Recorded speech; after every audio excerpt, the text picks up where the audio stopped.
Hola, ¿qué tal? Buenas, mi nombre es Luis Fernando Real Nájera, soy alumno de la Escuela CESUBER, de la Maestría en Seguridad y Salud en el Trabajo y actualmente estoy cursando la materia llamada Salud en el Trabajo. A continuación vamos a hablar un poco acerca de la norma oficial mexicana. Es importante mencionar que todas las normas oficiales mexicanas surgen con el objetivo de salvaguardar la vida de los trabajadores, medir las condiciones de seguridad que se apliquen en los centros de trabajo. En este caso vamos a hablar acerca de la norma oficial mexicana 015 de la Secretaría del Trabajo y Previsión Social 2001, la cual habla acerca de las condiciones térmicas elevadas o abatidas. Para comenzar podemos hablar un poco acerca del objetivo principal que surge esta norma, que es establecer las condiciones de seguridad e higiene, los niveles y los tiempos máximos permisibles de exposición a las condiciones térmicas extremas, que por sus características, tipo y actividades, el nivel y el tiempo y la frecuencia de exposición sean capaces de alterar la salud de los trabajadores. Es importante mencionar que esta norma aplica en todos los centros de trabajo del territorio nacional en los que existan exposición de los mismos trabajadores a las condiciones térmicas. Pueden ser elevadas o pueden ser abatidas. Esto se marca cuando la temperatura corporal del cuerpo humano sea inferior a los 36 grados centígrados o sea superior a los 38 grados centígrados. Es de la manera en que se va a medir si aplica de una forma o aplica de otra forma, tomando en cuenta también las temperaturas extremas para la misma.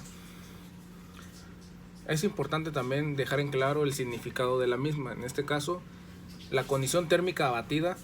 es la situación ambiental capaz de producir pérdida de calor en el cuerpo humano debido a las bajas temperaturas, la cual puede romper el equilibrio térmico del trabajador y tiende a disminuir su temperatura corporal central. Aquí nos referimos más bien a las actividades en donde el clima y el ambiente sea muy frío. Por otro lado tenemos la condición térmica elevada, la cual nos menciona que es una situación ambiental capaz de transmitir calor hacia el cuerpo o evitar que este mismo cuerpo transmita calor hacia el medio en tal magnitud de que pueda romper el equilibrio térmico del trabajador y tienda a incrementar su temperatura corporal central. A continuación podemos hablar un poco acerca de las obligaciones del patrón, las cuales más importantes puede ser que los trabajadores sean informados de los riesgos de trabajo por exposición a temperaturas extremas, pueden ser abatidas o pueden ser elevadas, así como mostrar la información de las evidencias a las autoridades del trabajo, las cuales tienen que ser ante las constancias de habilidades que fueron formadas por el patrón para indicar que los trabajadores cuentan con las capacidades y habilidades en destreza. Realizar el reconocimiento, evaluación y control, lo cual voy a mencionar un poco más adelante, así como aplicar el método para determinar el tiempo de exposición de los trabajadores. Un punto muy importante dentro de las obligaciones del patrón es proporcionar el equipo de protección personal al personal ocupacionalmente expuesto, debido a que las características del ambiente en el que esté realizando las actividades pues puede deteriorar la salud del mismo o puede impedirle realizar cómodamente las mismas. Señalar y restringir el acceso a las áreas de exposición para que podamos identificar qué tipo de condición térmica se presenta en esta actividad. Proporcionar capacitación y adiestramiento al personal ocupacionalmente expuesto en materia de seguridad e higiene, donde ellos mismos puedan conocer los riesgos a los que pueden estar expuestos, así como las medidas y saber ocupar el equipo de protección personal. Algunas de las obligaciones del personal ocupacionalmente expuesto es que colaboren con las actividades de reconocimiento, evaluación y control que se requieran, así como participar en las actividades de capacitación y adiestramiento en materia de seguridad e higiene establecidas por el patrón. Someterse a los exámenes médicos para valorar los riesgos a su salud con motivo de exposición a las condiciones térmicas extremas. Como lo mencionamos anteriormente, pueden ser elevadas o pueden ser abatidas. Hablando un poquito de reconocimiento, evaluación y control, nos referimos al reconocimiento para poder identificar y registrar todas las fuentes que sean consideradas como condiciones térmicas extremas, así como determinar si el área en donde se ubica, donde se realizan las actividades, es en un lugar cerrado o es en un lugar abierto, para conocer si existe una ventilación natural o artificial,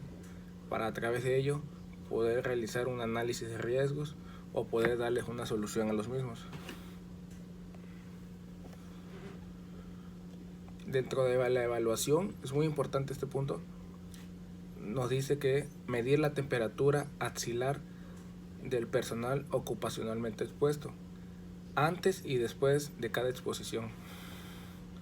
la cual debe ser registrada en una hoja o en el sistema electrónico, ocupando los siguientes datos: el área evaluada, la condición térmica a la que fue expuesto, la fecha de la misma, el nombre del trabajador,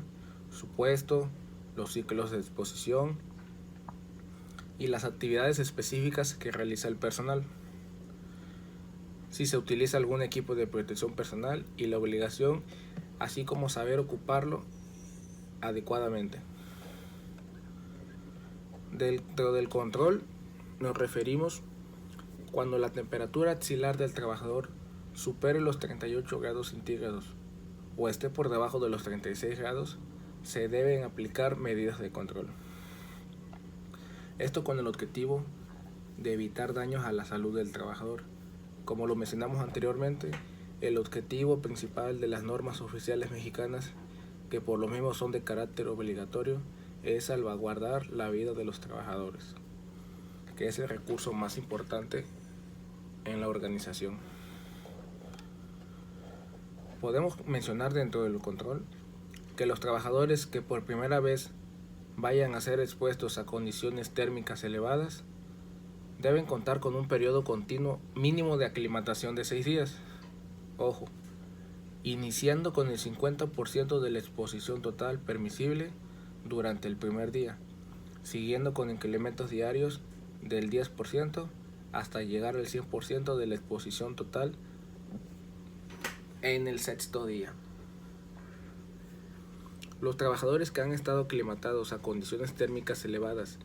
y que vuelvan a ser incorporados porque fueron ausentes por algún motivo, estos deben ser sometidos a un periodo de aclimatación de 4 días. Este va a constar así: va a iniciar con un 50% de exposición, al siguiente día va a ir incrementando con un 20%, con un 10%, hasta llegar al 100% de la exposición total. En las áreas o puestos de trabajo donde el viento sea frío o inferior, aquí lo marcan por temperatura, a los menos 57 grados centígrados,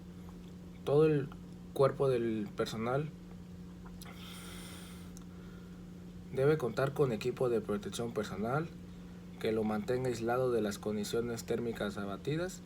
y equipado con un tubo de respiración que pase por debajo de la ropa del cuerpo, de tal manera que este aire sea calentado dentro del cuerpo y sea transmitido al cuerpo humano. Cuando la temperatura corporal sea igual o mayor a los 38 grados centígrados, este debe ser retirado de la exposición y debe ser sometido a vigilancia. Mismo caso cuando la temperatura sea menor a los 36 grados centígrados, deben ser sometidos a vigilancia. A través de estos puntos pudimos haber analizado un poquito la importancia de la aplicación de esta norma oficial mexicana en los centros de trabajo donde se realicen actividades y el ambiente sean condiciones térmicas abatidas o elevadas. Tales son los casos de ejemplos como lugares donde existan hornos, en la industria alimentaria, en las calderas, que son lugares donde se fusionan mucho las temperaturas caloríficas, llegan a aumentar hasta los 80, 90 grados centígrados. Obviamente son maquinarias ya encendidas, en movimiento. Una vez apagadas y con una ventilación natural o artificial, pues sí tienden a bajar a una temperatura pues, posteriormente a los 40 grados centígrados.